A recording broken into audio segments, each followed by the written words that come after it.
really from a place of full disclosure as someone who has background working in philanthropy, having navigated many grant applications and experiences in my lifetime from my time in the nonprofit sector, and also as a fund holder at Oakville Community Foundation. I did become a philanthropist a couple of years ago. It was important for my business model that giving back was a part of the work. And so I really want to acknowledge the changes I've seen in terms of a short time, and to see the leadership. Because I think, you know, Sameera, we've talked about this through the year that we've been co-hosting this show, that really it's about representation, it's about access, and that people can't, you know, growing up, I didn't hear my family and my community talking about the role of being a philanthropist.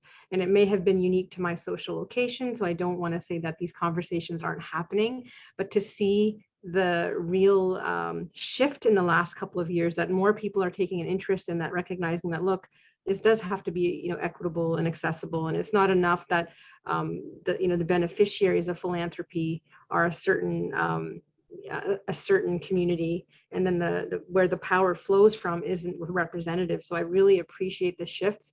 And Tomiwa, like thinking about your platform, and when you were introduced to me last year, I again like really it resonated what you're doing, because you're making scholarship giving accessible.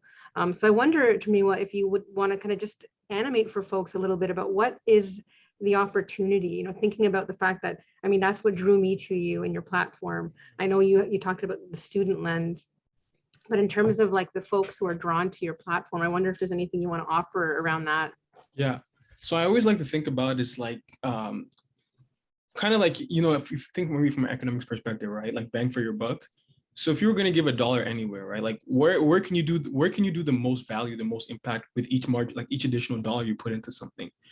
And I always think that like when you look at the landscape of all the problems we have in this world, you always have to come back to the thing that a lot of it stems from education or lack of education, right? So let's even start with maybe like, you know, medical, like the medical field, right? Like if people are not getting proper medical care, if there's not like a disease that's been cured, if there's not a cure to a disease, if there's not a medicine that exists yet, usually it's because there's a lack of education somewhere in the pipeline.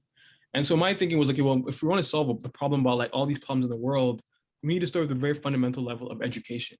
So I think people are really drawn to the idea of education. A lot of people kind of recognize that, you know, wherever they are in their life is usually a function of some degree of education. And like I said too, like, you know, growing up, I was very much university. Now that could mean college. It can mean apprenticeship. It can mean, you know, maybe someone takes you under their wing. It can mean YouTube. So education sort of drives everything we see in today's society. So that's the first thing. I think the second thing was like, for me, it was very important to make it, I would say like people can see the impact of where they're giving. So I think sometimes too, and there's benefits to both, by the way. Like sometimes people will like put money into like an organization, and the organization, you know, it can go in a lot of different places, but I think also giving people the ability to do that or give directly to an individual, I think is another thing people really resonate with. And I think also the fact that we kind of really simplify it, right? So, you know, when setting up Atila, I had a lot of conversations with different people, and I remember, I'll never forget, someone was telling me, I was trying to basically talking to someone about, oh, you know, why don't you consider doing Atila? And he was like, look, listen, I give like $45,000 every year to my university. There's this endowment fund. They send me a PDF. Why would I just do something like Atila? It's almost like it was too small for him.